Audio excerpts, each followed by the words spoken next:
শুরু করছে শুভ বিবাহের চতুর্থ এপিসোডের প্রথম ভাগ। পর্বের শুরুতেই দেখা যায় সুধার জেঠি সুধাকে অপয়া বলে গালমন্দ করে। সুধার বাড়িতে ফিরে আসার জন্য সুধাকেই বারবার দোষ দেয়। সুধার স্বামী সুন্দর বড়লোক, তাই তার কোনো দোষ হতেই পারে না। সুধা এইসব শুনে ঘরে বসে কাঁদতে থাকে। সুধার মা এসে সুধার মাথায় হাত বোলায়। এইদিকে সুধার জেঠির থামার কোনো নাম নেই। সে বলেই যাচ্ছে সুধার জন্য নাকি বাড়ির আইবুড়ো মেয়েদের বিয়ে হবে না। সুধার জেঠি চেঁচিয়ে সুধার মাকে বলে, ছোট সুধাকে বলে দে, ও যদি হাত থেকে শাখা খুলে বা সিঁদুর মোছে তবে আমি এই বাড়ি ছেড়ে চলে যাব।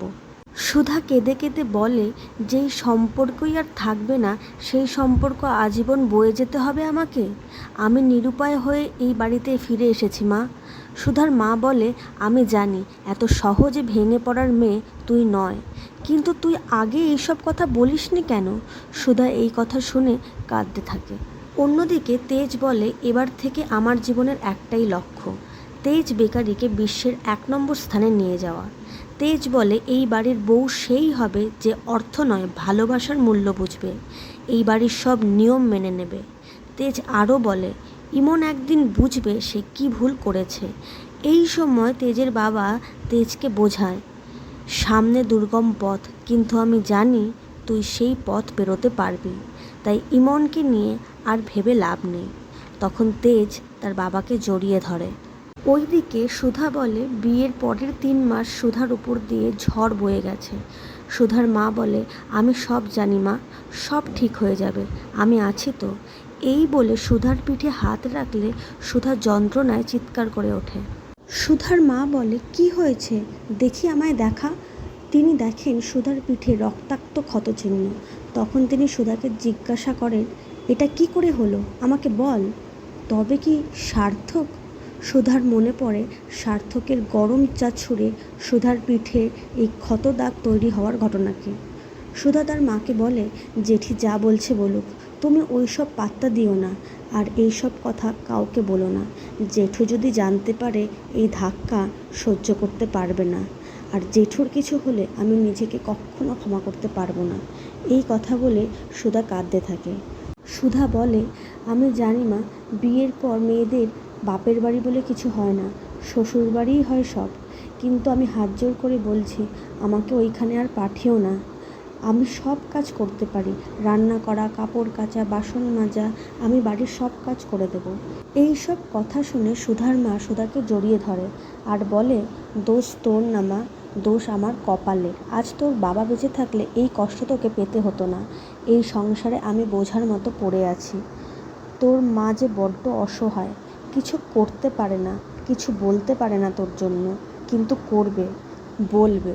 তোর মা এই লড়াইয়ে তোর পাশে থাকবে, তোর জন্য লড়বে, আমি তোকে কথা দিচ্ছি আজ। ওইদিকে আবার তেজের ঠাম্মি বলে, তেজ আজ প্রমাণ করেছে সে এই বংশের যোগ্য উত্তরাধিকারী এবং তার গর্ব। তাই আজ থেকে তেজ বেকারির সমস্ত দায়িত্ব সামলাবে এই তেজ। এই কথা শুনে তেজের কাকুর মুখটা গম্ভীর হয়ে যায়।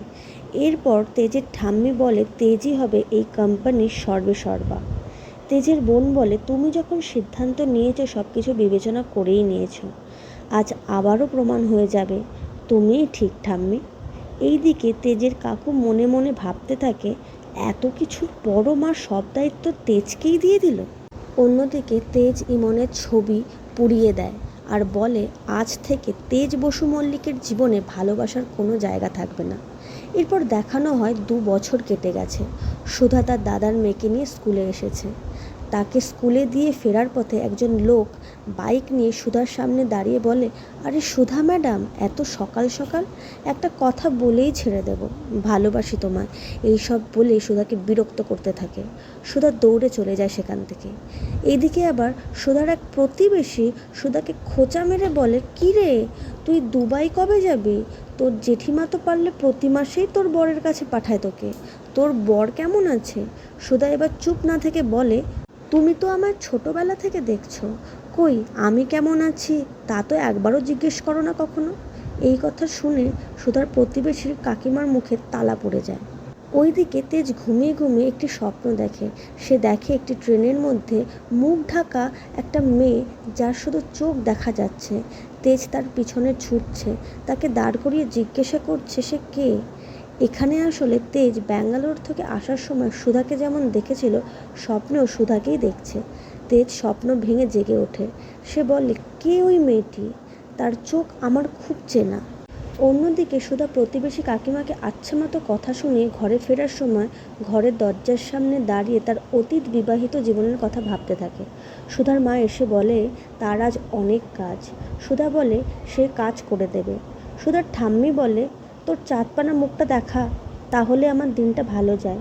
সুধা মুখ থমথম করে বাথরুমে চলে যায়। সুধার মা মুখ দেখে ভাবে, তার আবার কি হলো। সুধা বাথরুমে গিয়ে সার্থকের অত্যাচারের কথা ভাবতে ভাবতে মাথায় জল ঢেলে দেয় এবং নিজের সিঁদুর মুছে ফেলে, শাখাপলা খুলে ফেলে। সুধা কোর্টের রায়, তাদের ডিভোর্সের কথা ভাবতে থাকে। সুধা ভগবানের কাছে প্রার্থনা করে যে তার আর সার্থকের ডিভোর্স 1 বছর আগেই হয়ে গেছে, কিন্তু তার জেঠির জন্য সে মিথ্যে শাখা সিঁদুর পরে সেই ভার বহন করে যাচ্ছে আজও। কিন্তু আজ সে ক্লান্ত হয়ে গেছে, তাই আজ তার মুক্তির পালা। সে আরও বলে যে তার জন্য তার পরিবারের যে অসম্মান হয়েছে, সেই অসম্মান যেন সে একদিন মুছে ফেলতে পারে এবং ঠাকুরের কাছে সকলে ভালো থাকুক এই প্রার্থনা করে। এই এপিসোডের এই ভাগটি এখানেই শেষ হলো। পরবর্তী ভাগটি খুব তাড়াতাড়ি আসছে। ততক্ষণ আমার চ্যানেলটিকে অবশ্যই সাপোর্ট করবেন। ধন্যবাদ।